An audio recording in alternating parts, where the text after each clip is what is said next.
Facts of history have a way of fading and altering over time. What we think we know about the past may or may not be accurate. People and places and their significance can be forgotten as well.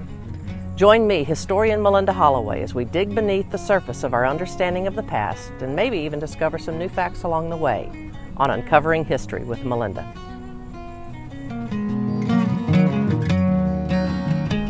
I'm in Port Allen, Louisiana, at a site where a German prisoner of war camp once stood. This water fountain behind me is all that remains. German POWs lived on this 4 square block area in this small town across the Mississippi River from Baton Rouge, Louisiana. These German POWs were sent to the United States as early as 1943 to stay until the end of World War II.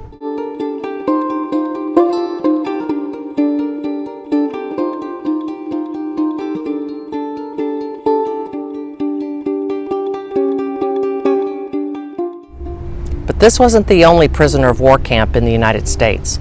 In fact, this camp was one of many smaller satellite camps that were scattered all across the United States.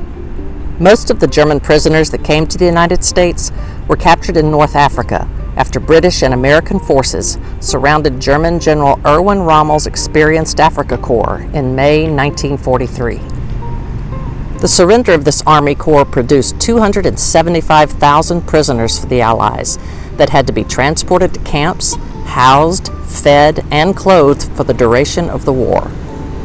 England did not have the capacity to house that many men, so most prisoners were sent on ships to America where there was more room and more abundant supplies.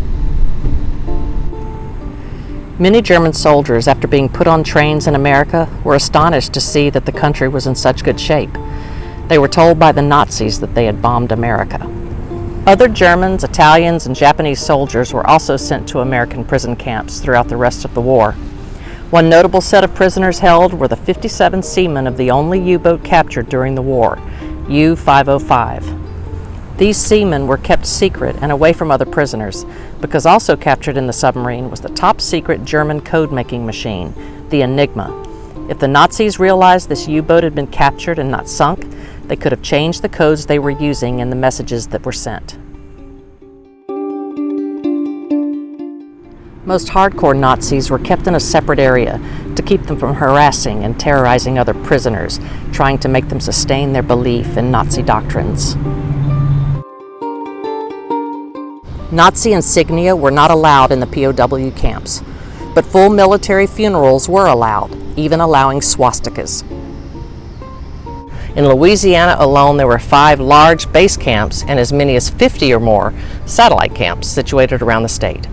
Many states were needed to help house over 425,000 POWs, mostly Germans, but there were a few Italian POWs as well. Most camps were located in the south so that heating costs could be lower, but this was soon offset by treatments for the abundance of mosquitoes in the region. There were stipulations for where a satellite camp could be located. It could not be within 170 miles from a coastline to discourage escape, nor could it be located near a shipyard, munitions plant, or a vital industry to discourage sabotage. The Germans were reportedly good workers and were usually eager to go to work so that they could leave the confines of the prison camps. From the Port Allen camp, prisoners worked with local farmers to plant, cultivate, and harvest sugarcane. The prisoners from the Hammond satellite camp, near where I'm standing, were hired out to harvest tongue nuts that were used to make tongue oil. Some of the Hammond prisoners worked for the local timber companies, harvested strawberries, and other local crops.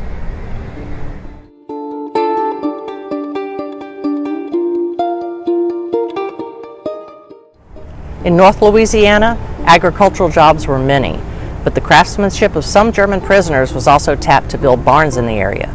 The pride and skill of these craftsmen were unsurpassed. Their names were even painted somewhere inside the barn, the same way an artist would sign their painting. As long as an industry was not war-related, prisoners' manpower could be utilized. Americans were glad to have the POWs as a workforce, but some Americans were resentful of the way the prisoners of war were treated. POWs were held according to the stipulations of the Geneva Convention. Because of rationing of wartime goods to the American population, the POWs often ate better than the local public.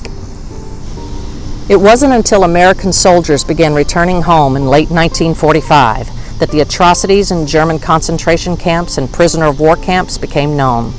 Americans then demanded that the soft treatment of the German prisoners be stopped. The POWs' rations were cut, and many prisoners lost 30 to 40 pounds before they returned home.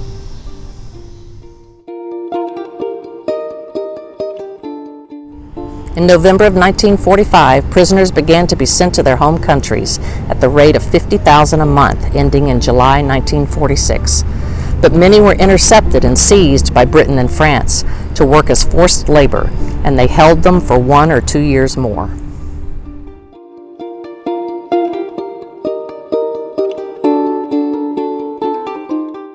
Many former prisoners maintained contact with their employers and families in America, even exchanging Christmas cards through the years. Some returned later in life to visit, and some returned to live in America.